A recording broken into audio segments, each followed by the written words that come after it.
Hello! That was a little bit excessive, but I'm very, very excited to start the course. So in this section, we're going to be talking about browsing the web. It's the first part in the how the internet works section. And some of you are thinking right now, whoa, Andre, like, come on. I know how the internet works. Let's get to the heavy, technical stuff. But this is something that actually took me quite a few years to learn. And I see a lot of people just skimming the surface of this stuff without fully understanding how everything works together. Without having those foundations, it's actually very, very difficult to think about performance, optimizing your site, and so on and so on. So we're going to start off very, very basic, and we're going to learn something that it took me many years to learn. And once I figured this out, everything clicked. So just hang in there. Trust me. I promise you'll learn something new in this section. And we're going to be talking about browsing the web. We have over here a laptop, and we have a web browser, let's say Google Chrome. And we typically like to say, go to Google, and we're going to visit Google. So we type in google.com, and well, what happens technically when we do that? When we enter google.com, we press enter on our keyboard. We ask a question. Who's this google.com fellow? And that question gets asked all the way down to our ISP. ISP is Internet Service Provider, and I put a $sign up here, just so you know those are the people that you pay so you can have internet. So if you're in the States, that's Cogeco, Verizon. If you're in Canada, that would be Bell or Rogers. Or, depending on your country, you have your big companies that make a lot of money from internet usage. So they get that request and they send that off to something called the DNS server, so domain name servers. And we'll get into that later on in the course.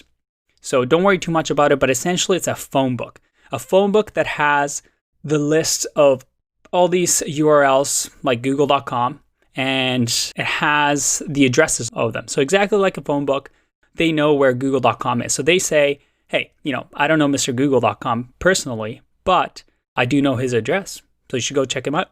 So they send off that request back through the ISP, and the website or the web browser, Google Chrome in this case, gets 172.217.723. All right, cool, but nothing's showing up yet. There's no google.com. I can't do any searches yet.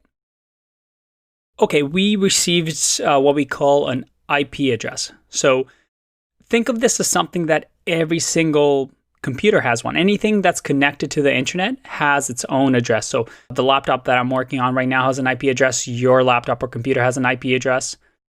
So this IP address allows the internet to work essentially. It knows our location, our address. So what we do now with google.com, we know this IP address. The browser sends off another request to the Google servers, and it knows where the Google servers are because we have this address. So we go seek it out.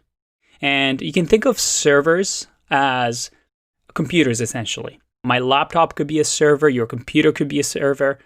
Servers are essentially computers that are sometimes in basements or in huge server farms. And they have a piece of software running that, just like at a restaurant where a server brings you food, it knows how to send you files when you request for them.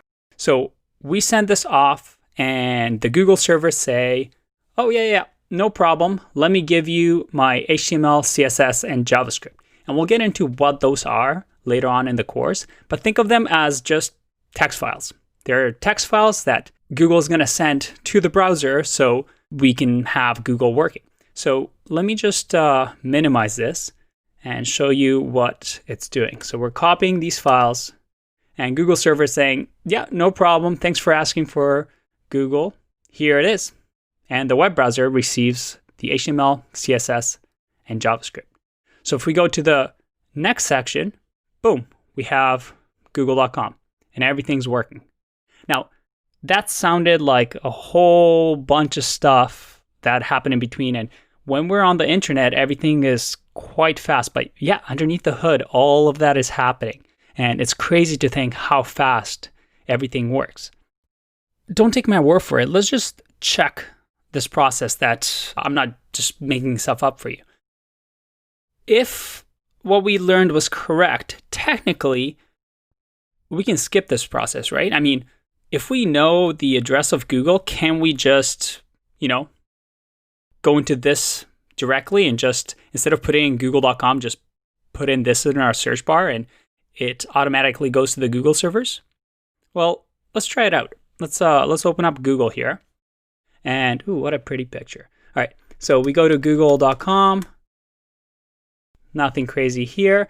And that's great. But what if I, instead of that, I put in the IP address? So 172, there's no way I could remember this address. So I've done this before. And I press enter. Look at that, google.com. So as you can see, I'm not lying. It's what's happening. The IP address gets sent to the Google servers. Google servers send us a few files so that we can finally load google.com. In the next section, we're going to do something fun. We're going to break a bit of Google and toy around with the website again to show you how cool all of this technology is. See you in the next one. Bye-bye.